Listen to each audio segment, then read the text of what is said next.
entraremos agora no nosso momento do estudo da Palavra de Deus, momento do estudo bíblico. Nós estamos trabalhando aí desde a semana passada acerca da temática chamada Bibliologia, o estudo acerca da própria Bíblia. Temos cristãos que têm dúvidas acerca da natureza da Escritura.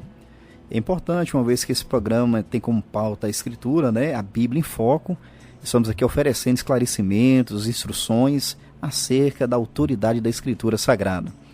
Nós trabalhamos informações aí gerais acerca da Bíblia, tratamos sobre o significado da palavra Bíblia, as descrições da Bíblia Sagrada, o material de escrita da Bíblia, os instrumentos de escrita da Bíblia, a estrutura da Bíblia, cânon da Bíblia Sagrada, os manuscritos da Bíblia, propósitos da Bíblia, traduções da Bíblia, necessidade da Bíblia. E hoje nós iremos entrar a ver acerca dos atributos da Bíblia. Você pode estar aí se perguntando o que é isso mesmo, atributos da Bíblia. Eu vou explicar para você já.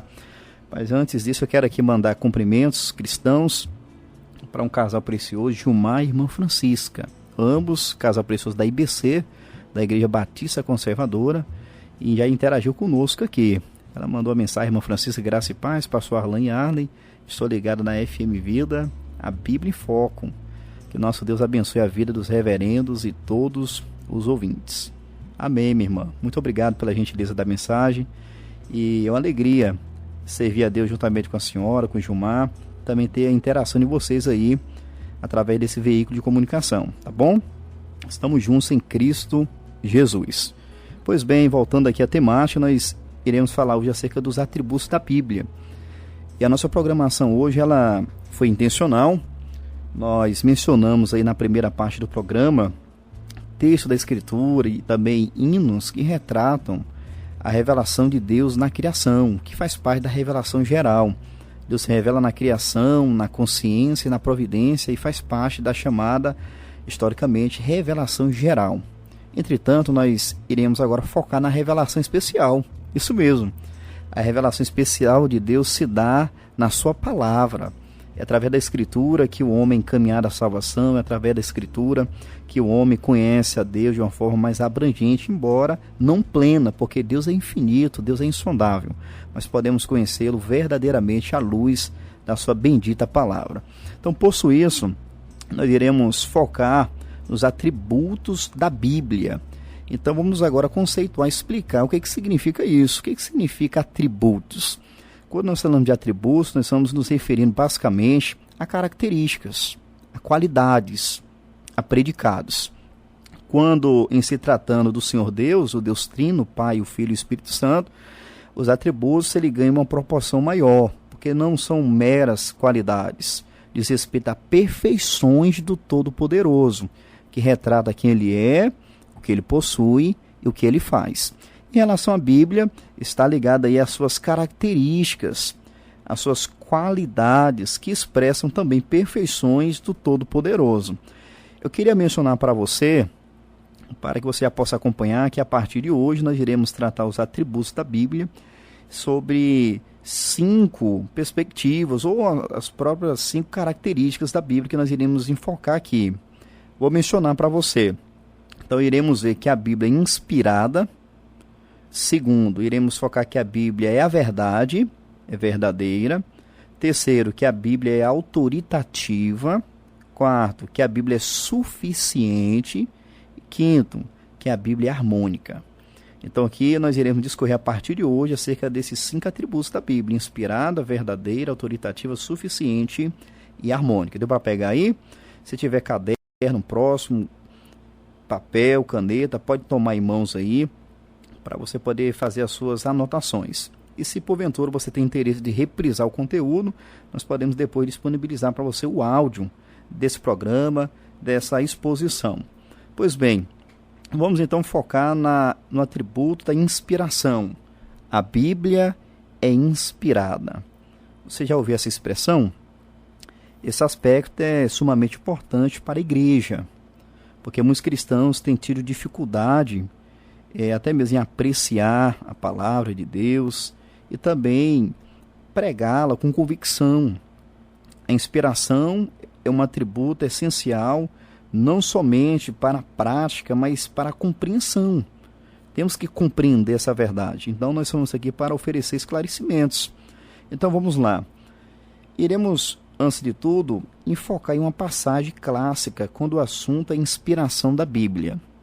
Eu quero convidar você a abrir 2 Timóteo, segunda carta de Paulo a Timóteo, capítulo 3, versículo 16, onde o apóstolo Paulo ele vai falar justamente da inspiração da Bíblia. Vamos lá? 2 Timóteo 3, 16. Assim está escrito: toda escritura divinamente inspirada é proveitosa para ensinar, para redarguir, para corrigir, para instruir em justiça. 17. Para que o homem de Deus seja perfeito e perfeitamente instruído para toda boa obra. A palavra-chave aqui, no versículo 16, nessa ocasião, é a palavra inspirada. Então, note você, caro ouvinte, que o atributo da inspiração da Bíblia está fundamentado nela mesma. A própria Escritura testifica da sua inspiração. Há um outro texto que eu pretendo ler para poder explicar melhor essa questão, uma vez que estão intimamente ligados esses dois textos. Está em 2 de Pedro, capítulo 1, versículos 20 e 21. Então, conforme já expliquei para você, a Bíblia foi escrita por cerca de 40 homens, 40 autores aí, instrumentais que Deus usou para poder escrever a sua palavra, registrar a sua palavra. E o texto vai nos mostrar, em 2 de Pedro, capítulo 1, como Deus fez para poder levar esses homens a escrever somente aquilo que ele quis que fosse escrito. 2 Pedro 1, 20 e 21 está escrito assim: sabendo primeiramente isto, que nenhuma profecia da Escritura é de particular interpretação, porque a profecia nunca foi produzida por vontade de homem algum, mas os homens santos de Deus falaram, inspirados, movidos pelo Espírito Santo. Então, em 2 Timóteo 3,16, nós temos a grande afirmação de que toda a Escritura ela é inspirada por Deus. Em 2 de Pedro 1, 20 e 21, nós temos aí homens que Deus usou como instrumentos para poder registrar sua palavra. Esses homens foram movidos pelo Espírito Santo. Assim como em uma embarcação, o vento conduzindo ali um barco em alto mar, de modo que aquele barco foi sendo controlado pelo vento, estando ali naquela embarcação, navegando, mas sendo conduzido pelo vento. Assim foi a maneira com a qual Deus ele moveu pelo Espírito Santo os homens santos separados por ele para essa nobre tarefa de escrever a sua palavra. Portanto, diante de tudo isso, fica claro que a inspiração é uma doutrina bíblica que retrata verdade acerca dela mesma. Mas aí surge a pergunta: o que significa a Bíblia ser inspirada? Já viu o texto aqui que mostra o processo de inspiração, a afirmação de que a palavra é inspirada. Mas fica a pergunta no ar: o que significa a inspiração? Antes disso, eu pretendo te dizer o seguinte, que essa verdade da inspiração da Bíblia é o que difere a Bíblia Sagrada de todos os outros livros. Exatamente isso. Então, o que faz a Bíblia ser diferente de todos os demais livros do mundo, que foram escritos, que estão sendo escritos, que serão escritos, é justamente a sua inspiração.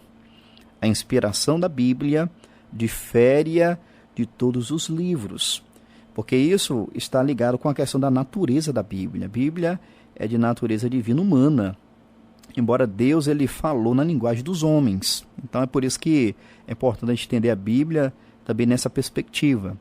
Deus ele é o autor divino da Escritura, porém ele usou homens, como já mencionado. Homens que eram limitados, mas eram separados para esse nobre ofício, foram separados por Deus para essa nobre tarefa. E Deus ele quis se revelar a nós, a nossa linguagem, na linguagem humana. Isso é maravilhoso.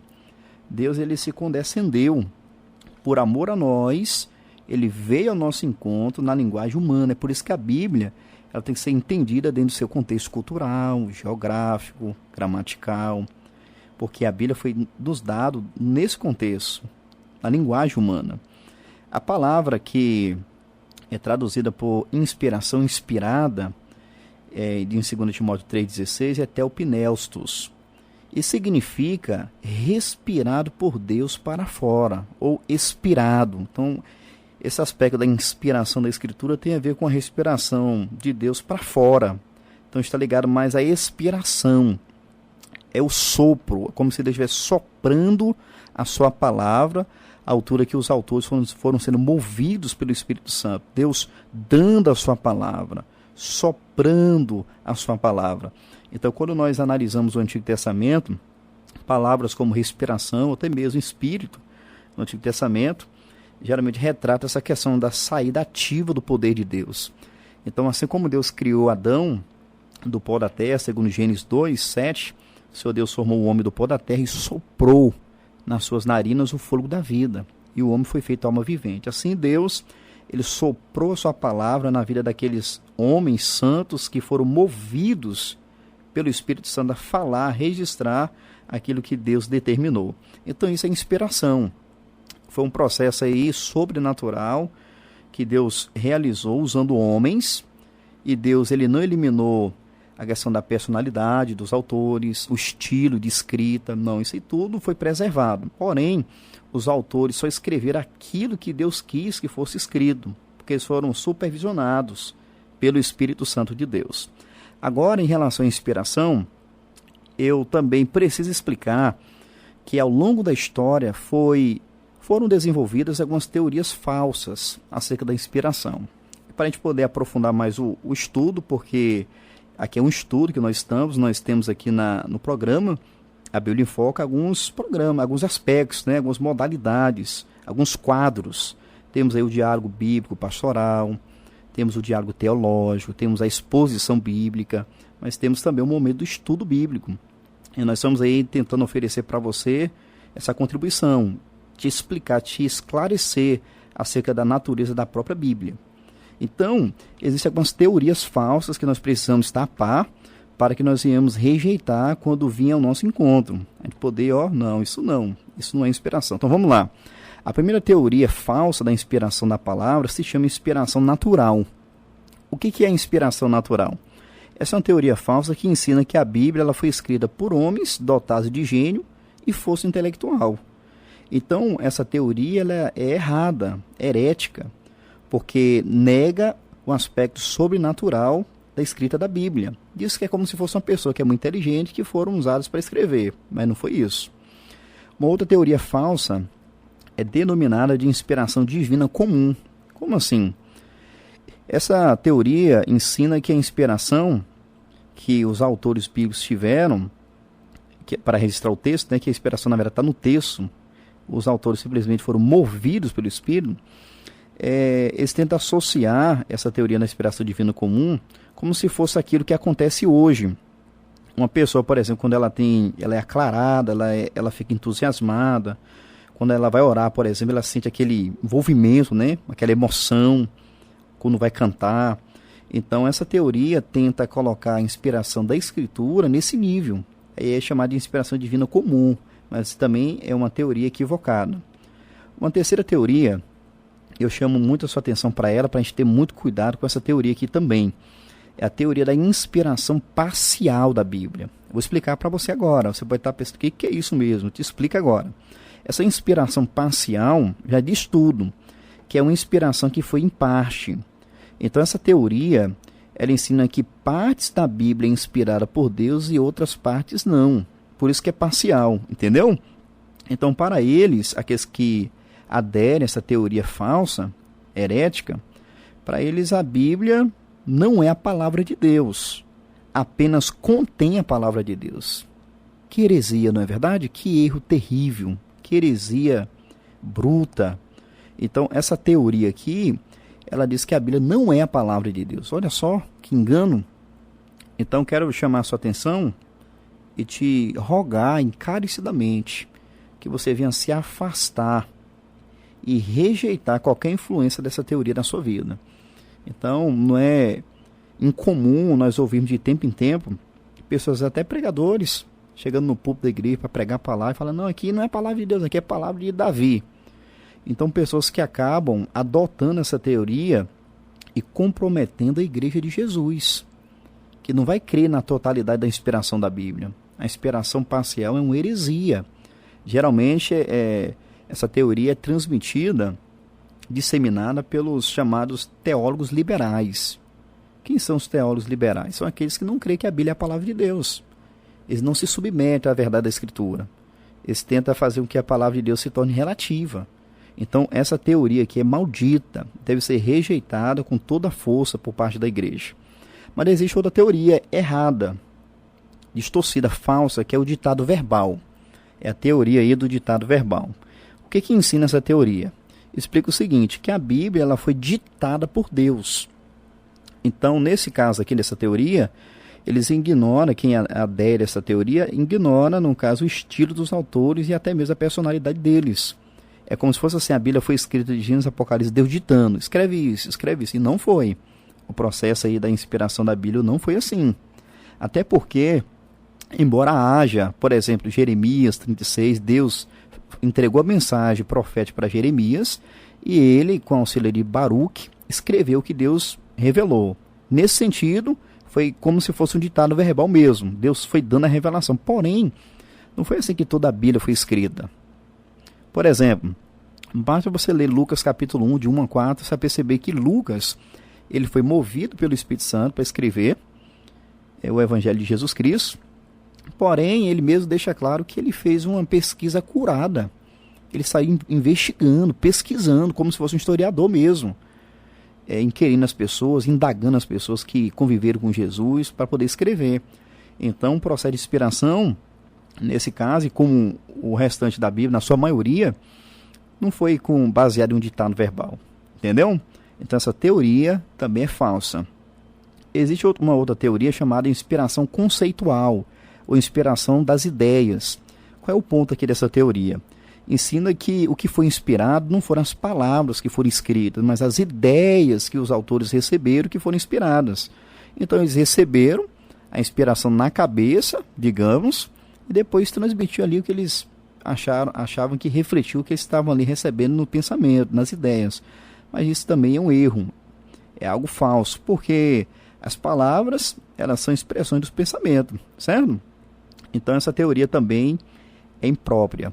Surgiu na história também uma abordagem que a Bíblia ela não é a palavra de Deus, mas que ela se torna a palavra de Deus à medida que o leitor se encontra com ela. É mais ou menos assim, essa teoria é falsa.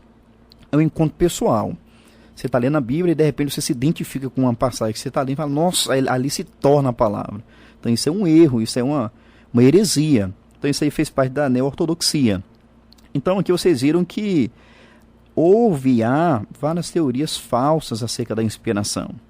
Mas como é que funciona a questão da inspiração da Bíblia? Nós já vimos que é basicamente soprada por Deus, né? Deus ele moveu autores pelo Espírito Santo. E o registro que foi a inspiração de Deus, o texto registrado. Mas aqui para você entender melhor, qual é a concepção correta? Já que nós vimos as teorias falsas. Essa questão da concepção correta, ela tem que ser entendida a priori no seguinte fato, que a inspiração da Escritura Sagrada, ela se deu nos escritos originais. Eu já expliquei para vocês aqui, para você, em outro momento, acerca dos autógrafos. Você se lembra? Então, não são as cópias, os apógrafos, embora Deus tenha também preservado aí as traduções, Deus tem conduzido e abençoado bastante o seu povo por meio das traduções. Então, a questão da inspiração da Bíblia, a concepção correta é o seguinte, a percepção e a concepção da inspiração verbal plenária. Você pode anotar aí? Inspiração verbal plenária ou inspiração plenário verbal. Eu vou explicar agora, não fica aí preocupado não. Estou aqui para poder esclarecer para você, tá bom? Vamos lá. Essa questão da inspiração verbal e plenária, o que significa isso? Vou explicar agora. Então a questão primeira é da verbalidade. Quer dizer o seguinte, que a inspiração ela se estende a cada palavra da Bíblia. Você conseguiu perceber isso? Então a inspiração não é parcial, partes, não. se estende a cada palavra. Então, aqui já combate aquela ideia, a teoria do conceito. Não foram somente os conceitos, não. O que foi inspirado foi cada palavra. Então, isso aqui nos ajuda a valorizar cada palavra da Escritura Sagrada. Então, esse ponto aqui considera que a inspiração é verbal, que todas as palavras da Bíblia são provenientes de Deus, cada palavra. Por isso que é verbal, você entendeu? Então, essa primeira parte. Então, a inspiração verbal, mas também plenária. Plenária significa o quê? É plena, é tudo, diz respeito à totalidade da Bíblia. Em outras palavras, nós estamos querendo dizer o seguinte, que a Bíblia, a inspiração dela se estende a todos os livros da Bíblia, em sua plenitude, todas as suas partes. Não somente cada palavra, mas o todo da Bíblia, de Gênesis a Apocalipse. Então, a inspiração da Bíblia é extensiva, ou seja, diz respeito a todos os livros da Bíblia, de Gênesis a Apocalipse, como eu mencionei. Então, você tem que guardar isso. A inspiração diz respeito ao aspecto verbal e plenário. Cada palavra e toda palavra. Deu para guardar aí? Toda a escritura de Gênesis a Apocalipse é a palavra inspirada por Deus. Então você precisa entender isso. Isso que significa a palavra de Deus ser inspirada. Se nós amamos a palavra, se nós valorizamos a Bíblia, é porque ela é inspirada por Deus. Não é palavra de homem, é a palavra de Deus. O Deus Santo, Todo-Poderoso, que quis se revelar de forma especial através de um grande livro. O livro dos livros, o livro por excelência, o livro inspirado por Ele. Isso nos leva a algumas aplicações práticas para a nossa vida. Então, de acordo com tudo que nós vimos aqui, o que nós precisamos fazer? Uma vez que a Bíblia é inspirada por Deus, como reagir diante disso? Você tem alguma noção do que fazer? Você pensa em algo que você pode falar, não, uma vez que eu entendi que a Bíblia é inspirada por Deus, como eu devo reagir a ela? Então vamos lá. Primeiro, valorize toda a Bíblia. Então, se a inspiração é verbal plenária, ou seja, cada palavra e toda palavra, tudo na Bíblia, de Gênesis Apocalipse, é a palavra de Deus, o que você precisa entender e fazer? Você precisa valorizar toda a Bíblia. Por que eu estou enfatizando isso? Porque tem cristãos que ignoram, por exemplo, o Antigo Testamento. Alguns dizem assim, não, tem coisa que já caducou, que não tem mais aplicação. Mas quer te dizer, é a palavra de Deus. Então o que deve ser feito é nós entendermos, tanto o Antigo quanto o Novo Testamento, a sua mensagem. Aí tem coisas que você pode dizer assim, pastor, mas o sistema sacrificial do Antigo Testamento, aquele sacrifício e tudo, hoje não tem, pastor. Então ela não se aplica a nós, mas calma lá. Primeira coisa, você tem que entender por que Deus deu esse sistema sacrificial. Ele apontava para quê? Para o sacrifício de Cristo, maravilha. Então, quando você olha para isso, olha a importância do Antigo Testamento para o Novo. Se nós não compreendermos, se nós não tivéssemos o Antigo Testamento para revelar essas verdades do sacrifício, nós teríamos a compreensão distorcida ou mesmo limitada acerca do sacrifício que Cristo realizou na cruz. Então, isso aí já me mostra, não, eu tenho que valorizar a palavra de Deus. Esse sacrifício aqui, deve ser valorizado. Aí alguém pode pensar assim, não, eu sei, entendi, apontava para Jesus, mas só para Jesus acabou. Mas a gente ainda aprende com esse sacrifício. Além da associação direta com o sacrifício único, perfeito e eficaz de Jesus Cristo, nós também tiramos lições para a nossa vida desse sacrifício. Eu quero ler um texto com você, Romanos 15:4. Se você tem Bíblia, pode me acompanhar, por favor. Romanos 15:4. Paulo está orientando a igreja que estava em Roma. Estava havendo, infelizmente, alguns conflitos internos na igreja, problemas entre os irmãos, e Paulo ele identifica e reconhece dois grupos na igreja. Um grupo ele denomina de irmãos fortes, que eram irmãos maduros na fé.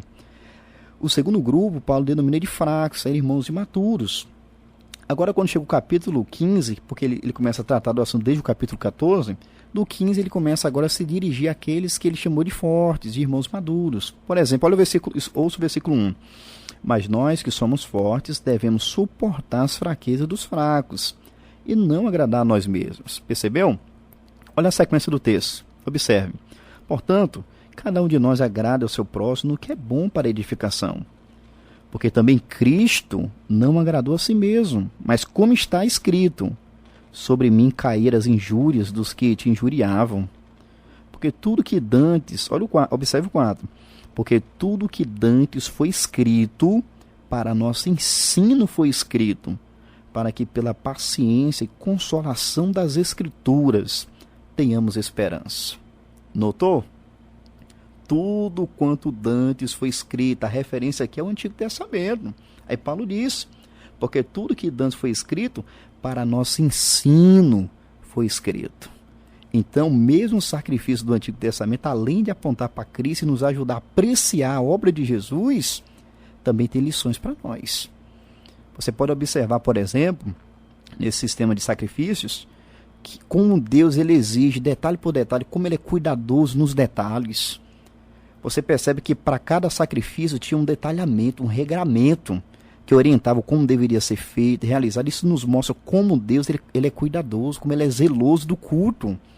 Porque os sacrifícios eram tudo voltado para a questão cultica no Antigo Testamento. Então olha só como é que eu vou aprender, olha o cuidado que Deus tem com o culto, como eu tenho que ser zeloso do culto a Deus.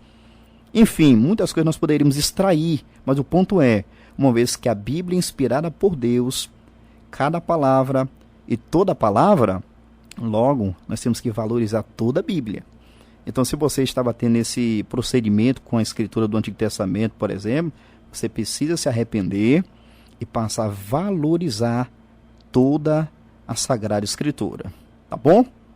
Valorize, ame a palavra de Deus, se deixa admoestar por toda a palavra.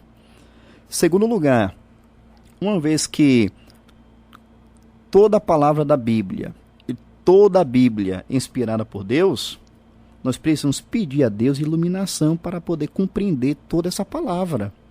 Isso mesmo. Aqui um detalhe importante quando eu falo pedir a Deus iluminação, porque não existe mais inspiração da Bíblia. A Bíblia já foi inspirada. Tem pessoas que às vezes usam essa expressão, né, no cotidiano, pelo contexto atual, mas quando a gente fala de alguém inspirado hoje, não é a mesma inspiração que da Escritura, não, viu? Totalmente diferente. Então, hoje um pregador ele não tem inspiração para escrever a Bíblia. Inspiração para entender a Bíblia. Não. Ele precisa da iluminação para entender aquilo que foi inspirado, que é a palavra de Deus. Então, aqui para nós que amamos a palavra e toda a palavra, é muito oportuno que nós venhamos pedir a Deus ajuda. Senhor, me ilumine. Você não vai pedir para Deus te dar revelação, para Deus te dar inspiração. Você vai pedir a Deus para te dar a iluminação da palavra. Ou seja, a capacidade de entender aquilo que foi inspirado. Conseguiu acompanhar? Então, aqui são duas aplicações práticas para nós. A Bíblia é inspirada por Deus. Logo eu tenho que valorizar toda a Bíblia e eu devo pedir a Deus para que me ilumine na compreensão de toda a Bíblia. Eu quero ler aqui um salmo, que é uma oração feita pelo salmista. Ele vai fazer uma oração a Deus reconhecendo o Deus da palavra e a palavra de Deus. Salmo 119 é o maior capítulo da Bíblia, e esse salmo aqui enaltece, enobrece a palavra do Senhor. Salmo 119, verso 18, o salmista pediu a Deus assim: desvenda os meus olhos, para que veja as maravilhas da tua lei. Em outras palavras, o salmista está pedindo: Senhor, ilumina. Abra meus olhos e me ilumina de maneira que eu possa ver, que eu possa contemplar as maravilhas da tua palavra. Então hoje nós estudamos acerca da inspiração da Bíblia, o primeiro atributo. Amanhã tem mais, só que nós iremos agora ouvir um hino para a gente refletir nessa verdade tão profunda que nós mencionamos aqui. Sola Scriptura.